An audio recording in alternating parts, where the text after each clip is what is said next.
Hi everyone, Carolyn Peeler here with you in Ellen Hudson's classroom, and today I'm going to share my first Chibitronics card with you. It's my very first time working with this electrical circuit LED light system, and I was really surprised actually at how easy it was, because shop was not my forte in high school. To get started, we're going to create this beautiful galaxy background for the card. Now you can see I'm working on an 8.5 by 11 piece of watercolor paper here, and I'm using the Prima watercolor confections, and this is the classics. Pretty much everything that you're going to need to create this background is here in this particular paint palette. I do end up using a white from a different palette simply because I like its concentration a little bit better. It's a more intense white. However, this white will work. I prefer the other. So it's up to you. You can stick to this palette or go to a different one. Now to get started to create this background, as you can see, I'm just taking some colors. For the pink and the yellow, those are just pure colors right from the palette. This one is a combination of the blue and the green to sort of get an aquish color. And I'm just randomly, sort of like an abstract painting, just painting these onto the watercolor background. Finally, I'm adding this beautiful, beautiful navy color. I love this one, and especially once you layer the black over top of it, it gets a really nice depth. So to get the beginning of your process started, it's going to look something like this. Not super pretty, kind of a little odd. And then you add the black, and it starts to look even odder. This is one of those it gets ugly before it gets pretty kind of projects. After you have done your colorful background, and these are the colors that are going to be peeking through from your black to create this galaxy, sort of like you're looking at the Milky Way in the skyscape. After you have your colors on, then you're going to start to add your black. As you can see, I'm just going ahead and using this black that's in the watercolor palette, and I'm painting on. Right now I'm leaving the colors sort of poking through. I haven't painted over them yet. I will eventually towards the end get to that part where I actually cover those colors as well. As you can see as I'm painting, some of the areas are more intense. There's more of a depth of the black color, and then in other areas it's more of a sheer color wash. And that's because, just like when you look at the night sky, some areas seem deeper black than others. And especially as you're going to get to the areas where you're wanting your background colors to poke through so that you have this sort of beautiful Milky Way galaxy lighting going on, you're going to be wanting to use the shearer washes of the black. As you can see now, I am starting to cover over things. And this is one of those projects where you're going to end up sort of layering several different times in order to get the color looking the way you want. And in all honesty, I could have played with this for an hour and a half longer than I did. Sometimes you just have to say enough is enough and call it a day.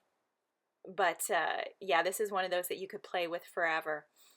The other thing that you're going to notice is I have washi tape around the edge of my paper, and that's just to help sort of keep everything flat. The water, when you add water to the watercolor paper, it's going to want to sort of warp the paper a tiny bit.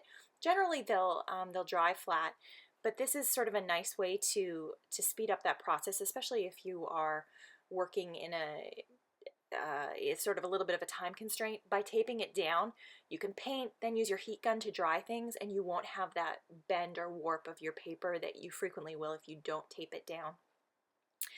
So the final step is, you can see I'm coming back with some of the color and adding just a very, very light wash over top of the black with a couple of those colors, just to make it a little bit more, those colors a little bit more vibrant and not quite as washed out by the black.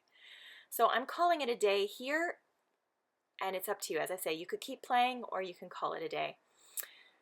The next step is to add a spackle of stars. So for this, I'm using the Kuretake Gansei Tambai single color. It's a little pan of watercolor paint. And I love this because the color is just so thick and wonderfully intense.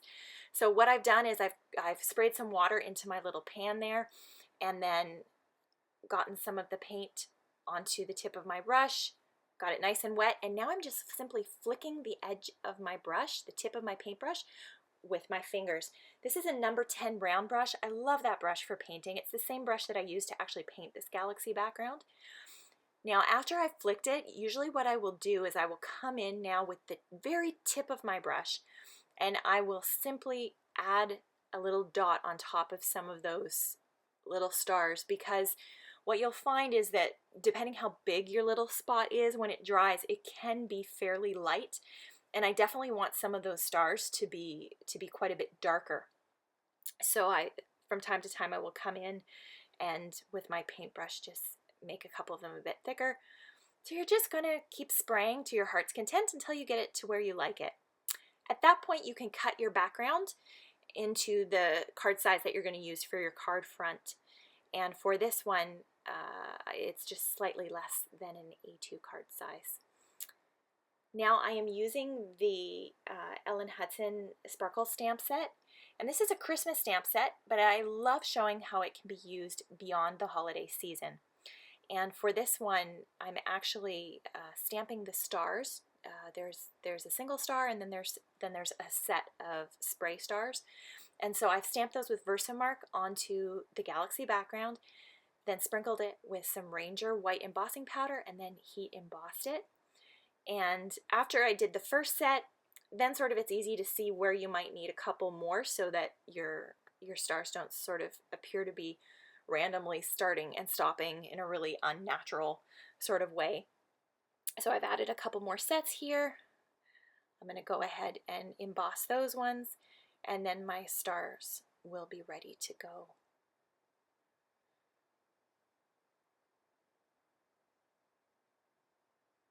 And for this one as well, it's a great tip for looking at your stamp sets and trying to see how you might use them outside of conventional holiday use. For this set, actually, there is quite a bit of things that you could do with it beyond simply Christmas. So next, I'm getting ready for where I'm going to be needing to put my lights, my LED lights. And to do this, I've cut a piece of paper that's the exact same size as my card background. And I'm simply taking a pin and I'm sticking a pin through the center of my stars, because that's where I want the little LED light to shine through. And that helps me know when I'm building my circuit where I want to place that light. So I have my piece of paper that has my little marks on it. And with the pin, I'm just going in now and I'm making those holes a little bit wider, because I would like them slightly bigger than a simple pin prick so that a bit more light shines directly through that hole. The next step that you're going to be doing is to take a look at your sticker sketchbook. And this little book is awesome. This comes from the company with your starter kit, and it's going to explain to you a simple circuit and a parallel circuit. The last time I built a circuit was when I was in shop school and class in high school. So it's been a very, very long time for me.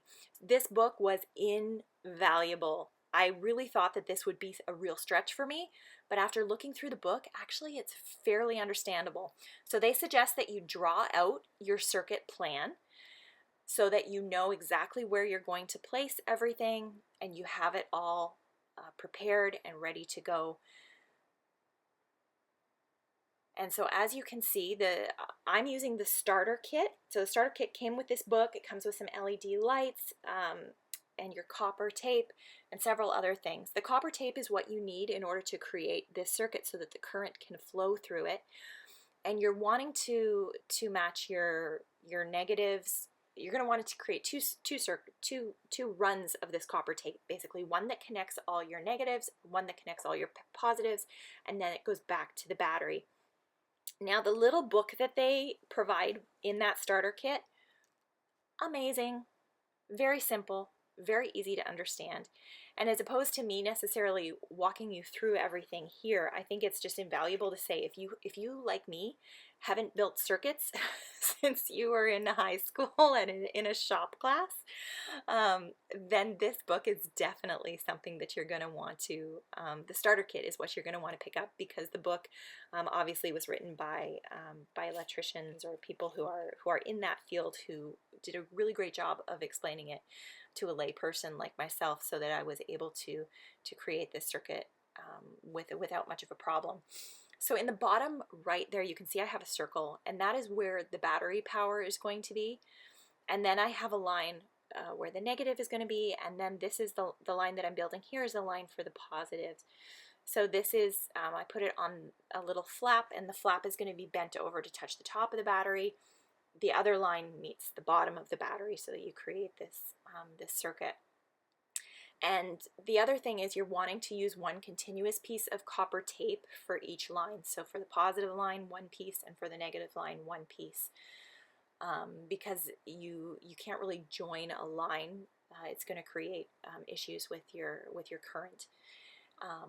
And obviously you're not really going to be able to create a curved line either. You kind of have to do 90-degree corners and curves.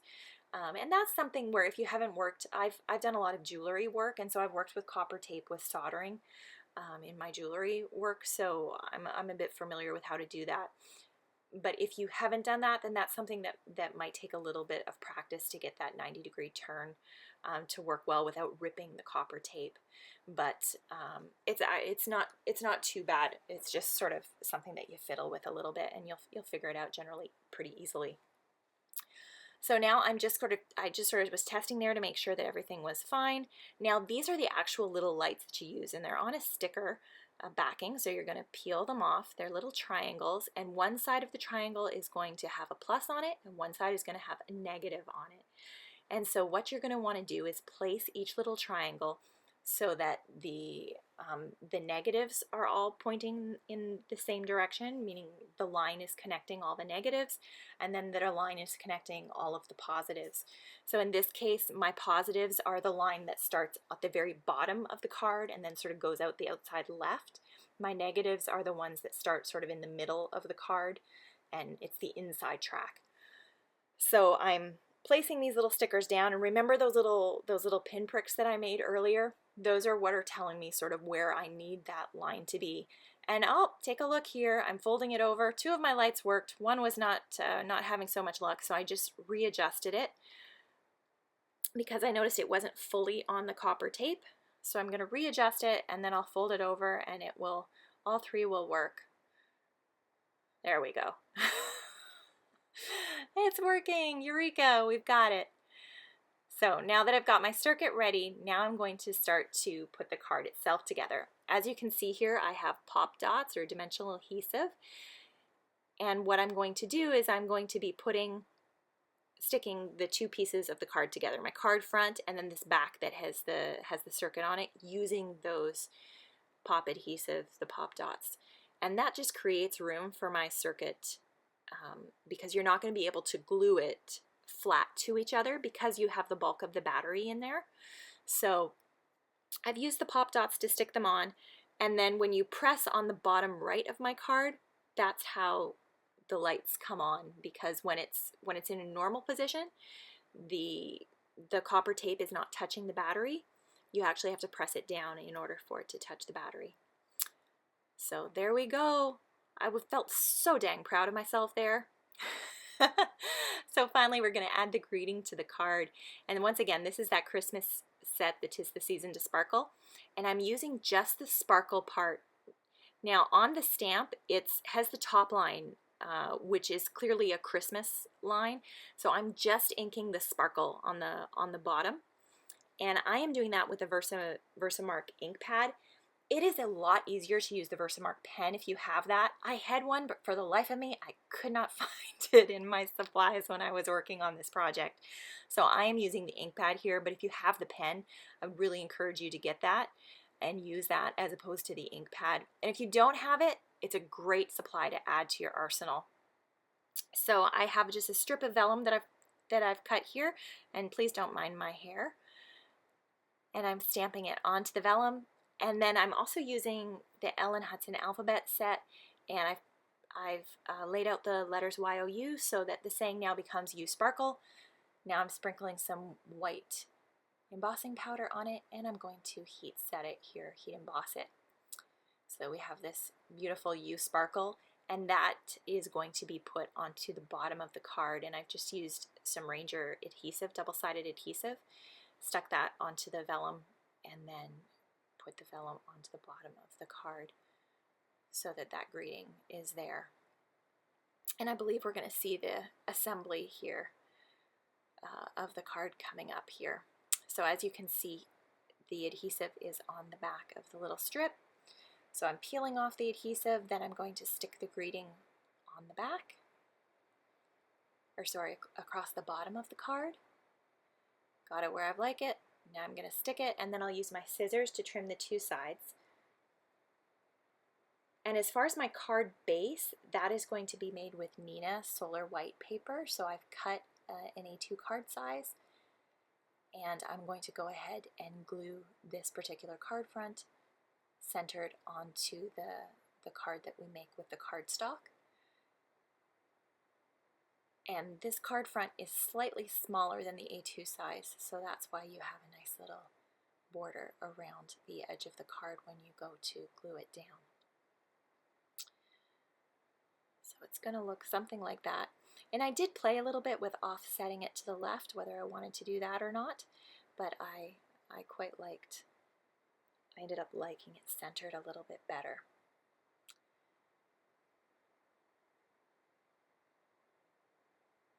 So we're going to go ahead and get everything ready for gluing here.